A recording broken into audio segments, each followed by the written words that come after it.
Hello everyone, সবাইকে আসসালামু আলাইকুম। রাইট নাও এখন আমি আছি ভৈরব বাজার লঞ্চঘাট, যেটাকে আসলে ভৈরবের মানুষ এখন এটাকে নামকরণ হচ্ছে যে ইটালির রোম শহর, ইটালির ভেনিস শহর। দেখতে পারতেছেন আজকে শুক্রবার, প্রচুর পরিমাণে দর্শনার্থী, যে এখানে কেউ আসছে গার্লফ্রেন্ড নিয়ে, কেউ আসছে বউ নিয়ে, বন্ধু বান্ধব মানে ফ্যামিলির সব মানুষকে নিয়ে ঘুরতে আসছে। সবাই আসলে এখানে সেলফি তুলতে, ছবি তুলতে সবাই ব্যস্ত। এই যে দেখতে পাচ্ছেন এই ছেলেটা আমাদের মার্কেটের পাশেই।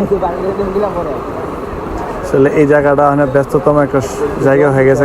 আগে একটা সময় ছিল যে লঞ্চ ঘাটে মানুষ তেমন আজকে যেহেতু শুক্রবার আর ওয়েদারটা অনেক সুন্দর, যার কারণে সবাই আসছে যে ছবি তোলার উদ্দেশ্যেই।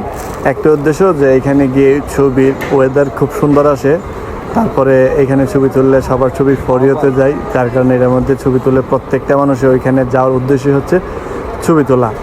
দেখতে পাচ্ছেন যে লঞ্চের উপরে প্রচুর পরিমাণে মানুষ ফ্রেন্ড সার্কেলের মিলে আড্ডা মারতেছে, গল্প গুজব করতেছে, ছবি তুলতেছে। আর একটা জিনিস আপনাদের একটু বলি, আপনারা আসলে বাজেভাবে কেউ মন্তব্য করবেন না।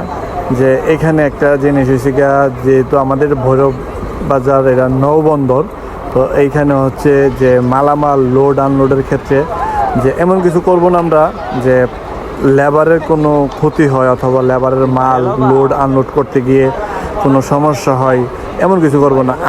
আমরা এনজয় করব, আমরা ওদের কোনো ক্ষতি করব না বা ওদের কাজে কোনো ডিস্টার্ব করব না। ওইদিকে একটু আমরা সবাই খেয়াল রাখবো, আমরার মতো চলাফেরা করব, যাতে ওদের ডিস্টার্ব না করি এভাবে। আর এখানে দেখা যাচ্ছে আছে যেহেতু শুক্রবার, অনেকগুলো ছোট ছোট ফুচকার দোকান, চিপসের দোকান, পাশাপাশি আমরা শসা, অনেক আইটেমেরই খাবার দাবার উঠছে। যেহেতু অনেক মানুষ আছে, তো ওদের বেচা কিনা ইনশাল্লাহ আজকে ভালো হয়েছে।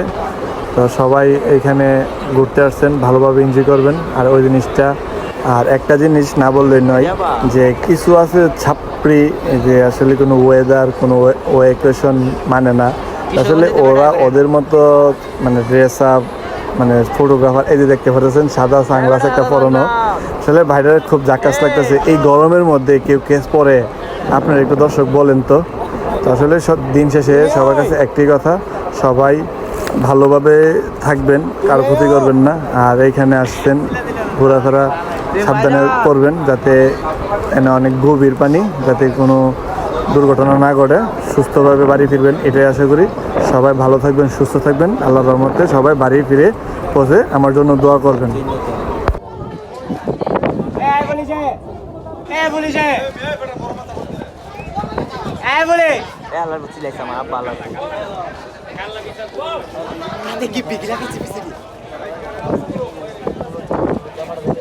আমার লোকে